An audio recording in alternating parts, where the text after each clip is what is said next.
afternoon, people, world, whoever, wherever. Welcome back to Half Fast 719. Coming back with another video. I am driving home, and it's outlets or whatever, Vans, Nike, whatever you want to call them. But yeah, I'm driving home. Finally, it was a long work week. I'm doing nothing. I mean, we did a lot of stuff, but we didn't do what we were supposed to do. But anyway, and yeah, as you can see, we got rain clouds headed towards my home, and yeah. I guess it rained the other day. I don't know if it rained hard or not hard, but those look like pretty good little downspouts, if that's what they're called. But I've been fighting headwind all the way home and getting 19 miles to the gallon. So, but yeah. So this is what I'm doing. Just cruising. It's windy. Just camping in the left lane. Another camper right there. So I figure I might as well go camping with them. Yeah. I got a lot of stuff to do. I think I get 7 days off or 8 days. Let's see. Tuesday, Wednesday, Thursday, Friday, Saturday, Sunday, Monday, Tuesday go back to work, so I technically get 7 days off and then go back to work. So I got plans. I got to change the oil on the Kia. I bought an inverter. It's in the car. Make sure you can see it. Anyway, bought an inverter. It's a used inverter, or so the guy says it is used. But I opened the gas cap. It's old. It's older. But I opened the gas cap and I don't smell no fuel. I don't smell any fuel, any scent of fuel, unless it's just really that old that fuel stopped smelling. But it doesn't make sense because maybe they don't. Maybe they don't put fuel in when they test them. Maybe they just hook up a line and run them when they're brand new. But anyway, so I'll probably tear that apart, check the oil, probably change the oil, just because if it's been sitting that long, condensation, all that stuff will oxidize the oils. I didn't start it. I didn't even check the oil because I'm on the way home. So I was like, I just pulled start a couple times and was like, I got gas. I don't know if the oil's good. It pulled really good. Felt like it had compression, and it looks really clean, like it's brand new. So I got that one because it has a remote start. However, the remotes are gone. So I'll probably go on the Amazon, order a remote kit. It's basically just like a 2.4 gigahertz signal that sends a signal to a relay. Relay kicks on, and then it's a timed relay, kicks off. And then you can turn it off. I think you can turn it off. Yeah, I don't know how that's gonna work. We'll have to see. I'll have to see how I'm gonna kill it if those work like that. I think they do. We installed one in my buddy's my buddy's in-laws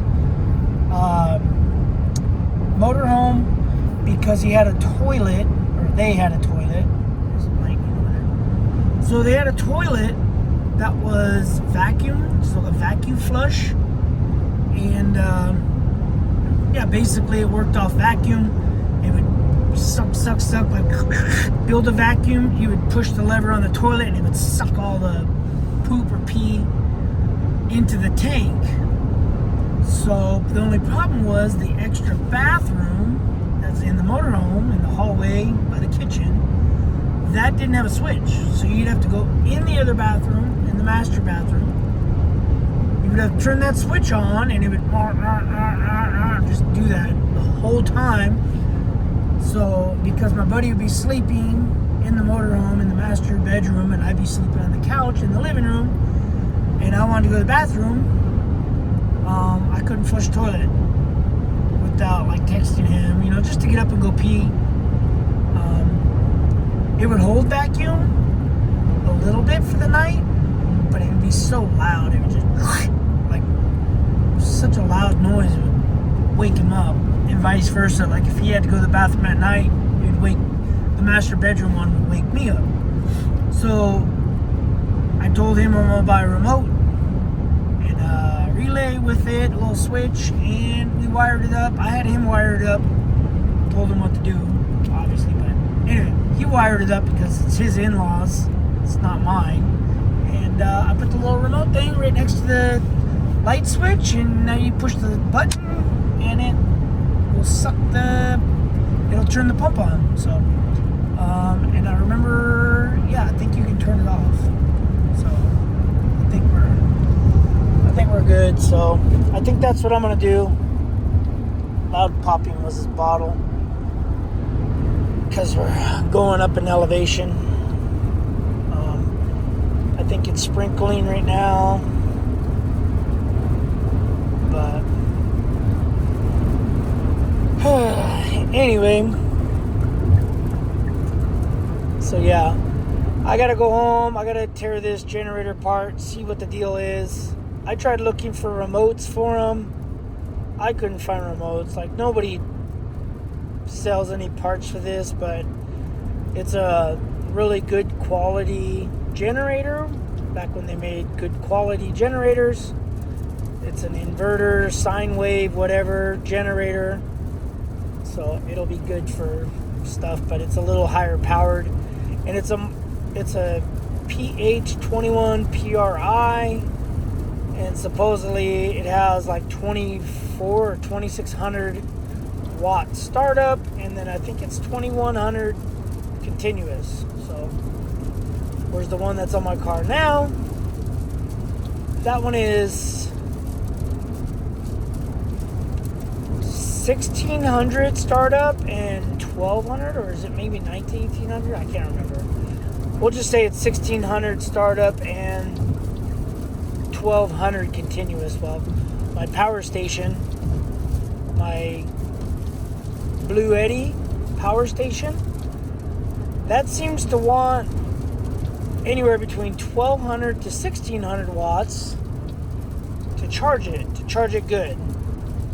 You can lower it. You got 3 different settings. You got silent, which will charge it at like 300 watts or 250 watts plus whatever you have plugged in. And then you got standard, which I believe from what I've seen on it, it'll charge up to like 1200 watts. And then you got turbo, will go all the way to 1600 watts. So yeah, so I wanted something a little bigger, a little constant, because I don't like it running. You literally have to let it run for an hour to charge the power station from, I don't know, like 54% to 88%, I believe is what I was getting it to.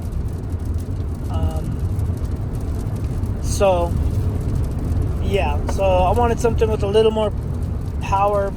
This thing's actually a lot bigger than the one I got already, but that's because it has a battery, it has a starter, and what was that? A bag. And it has a lot more insulation apparently. So Does not have the CO2, I don't believe. I think it was before the CO2 shut off, cut out switch thing. So, yeah, so I got to go through that just in case it did have fuel in it. I might put a little bit of fuel with some Techron in there and see if it won't start, and then I'll probably charge the battery, and if the battery is even good enough to recharge. If it's not, I'll have to look into getting a new battery. So it's like a $900 machine. I got it for $250. So anyway, I met the guy on the way home. He's an Uber driver, so he gave me an address, and he's like, oh, that's my ex-girlfriend's address. I'm not really allowed to go there. But I'll share my location, and then you can meet me over here. I was like, okay. So he shared it. It wasn't working. I don't know what he was doing. And he said, oh, I'll just head over there. But park like a couple houses down from that house. I was like, okay. And I even said, okay, well, that's weird. So anyway, I did get the parallel connector for it. I won't use it, but they're on eBay for like $140, $150 for sale, used or new in box, or I mean used with box. It's like $160. So I don't think I'll use it. I'll probably just sell it, because the chances of me finding another one like it is probably slim to none. I did see a couple on eBay, but they say they got a lot of hours, like 120 hours on them. So, or the one I seen on eBay. We got that. I got to go through the skid steer. I got to clean the brake valve and brake solenoid. I got to make sure the brake solenoid's working. And I bet there's a bunch of material stuck in that valve, so I'll probably pull that off tomorrow. Get that all done. I'll probably do all the gasoline, swap all the gas into this. I'll cook a tri-tip. I got to do those cam rollers on the skid steer. And once I get that brake thing, because I think the brakes are stuck in lock, like on. Because I don't hear, when I click the brake, I don't hear a relay like going click, click, like when I push other stuff. When I turn the hydraulics on, you can hear that solenoid clicking. The bob attach, I can hear that the quick attachment thing, I can hear that clicking. But I don't hear the brakes clicking. So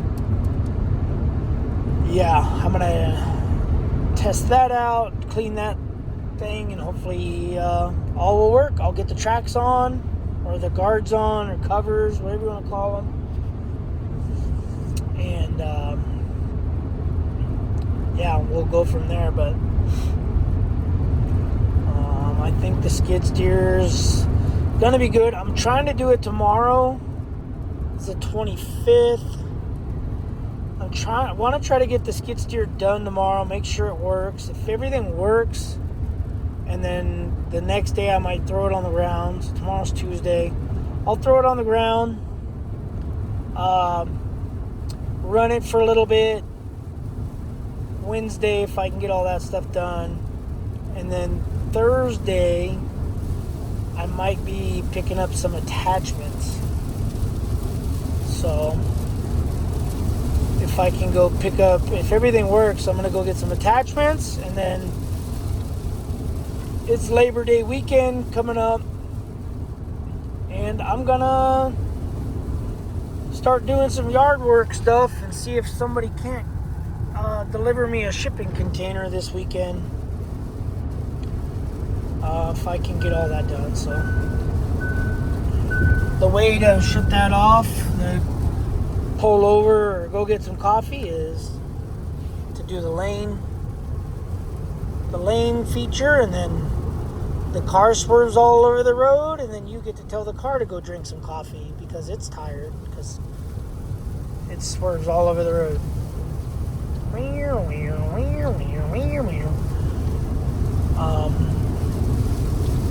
Anyway, got some other stuff. Ordered some extra stuff. I ordered some hydraulic line hoses. I ordered 3/8 and 1/4 inch. And for just in case. I mean, look at this car. This car's more drunk than I am. It's just all over the road. Look at that thing. Jeez. Stupid Kia. Man, I swear. Look, it just turns it off and then turns it on. I'm assuming because their sensors are getting wet or the rain, the cameras. Let's see what it does next to the semi-truck.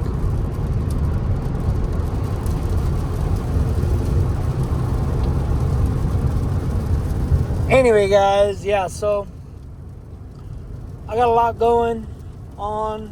I'm gonna cook a tri-tip tomorrow. Next day or the following day, I'll probably do some ribs. And tomorrow morning I'll probably do unboxing of all the junk I got. Got some sockets.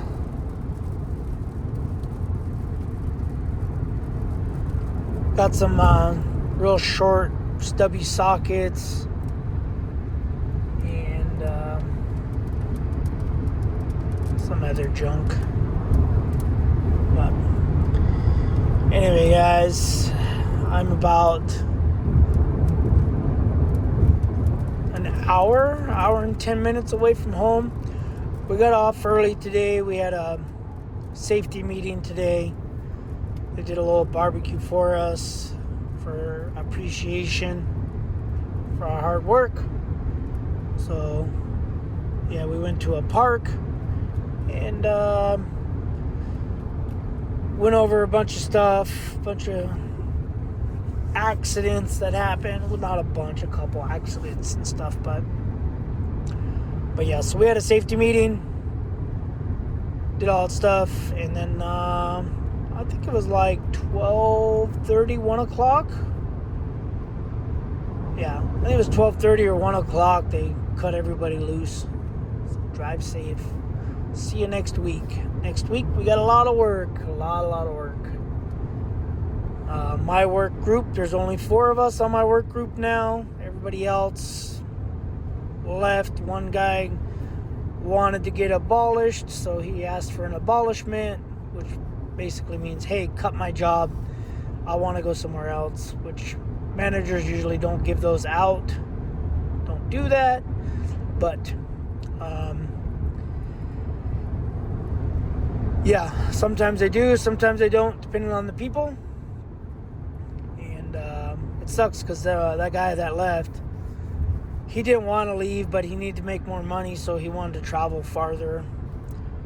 I think he was only getting like $300. Maybe not even that. Maybe like $150 to travel back and forth to work. And he wanted to make more money, so he wants to go farther. So he was a hard worker. He's an older guy, and he worked for me. He worked really good for me. So it kind of sucks. And we had another guy leave from Nevada. He wanted to go do some welding junk. I don't like welding anymore. I did 5 years of welding, and it's not normal welding, it's thermite welding. So he wanted to go do that. He took a job doing that, and now he regrets it, and he wants to come back, but he has to do 240 hours before he can leave that job. So it's three work cycles of our 8 days on, 6 days off. So it'll be a couple weeks before he can come back. So he left, that guy left, another guy left. Another truck driver. He came, this guy came, didn't have his phone set up. Man, he didn't have his phone set up for the ELDs for the trucks. I spent about 4 or 6 hours getting his stuff all set up for him to drive a commercial vehicle.